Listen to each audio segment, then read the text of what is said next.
Micron, ticker MU, their shares have been up as much as 14%. So they're the largest U.S. maker of computer memory chips. It's a company that's really benefiting from that whole appetite for AI computing components.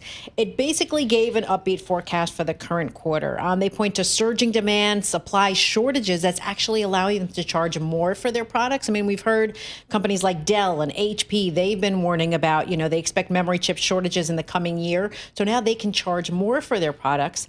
And the reaction kind of sets it apart. Remember, we heard from Broadcom, we heard from Oracle last week. Their results didn't really impress investors so much. So investors were looking to Micron to kind of offer this reassuring story about AI growth again. And it looks like they kind of got it from Micron. Stock up 168% year to date. Wow. That's a big number. It's not in the triple leveraged all cash ETF. No, it's not. Another mover is Trump Media and Technology, DJT. Their share, they were up as much as 30%. They kind of pared back a bit since then to a rise between 18 and 20, that range. It agreed to merge with clean fusion energy company TAE Technologies. It's an all-stock transaction. It's valued at more than $6 billion. They expect to close in mid-2026. They want to start construction of a fusion power plant next year. So upon closing, Trump Media Technology Group, they're going to be the holding company for Truth Social, Truth Plus. You have TAE Power Solutions, TAE Life Sciences, among others in that as well.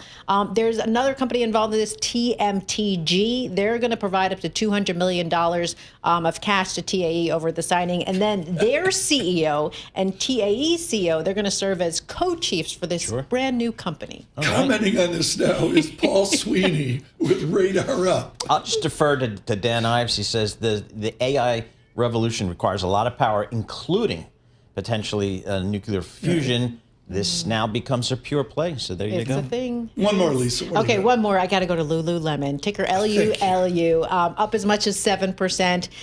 The company's facing a big overhaul, right? Their CEO is leaving at the end of January. Tough competition from, companies like Alo, knockoffs from lower priced retailers.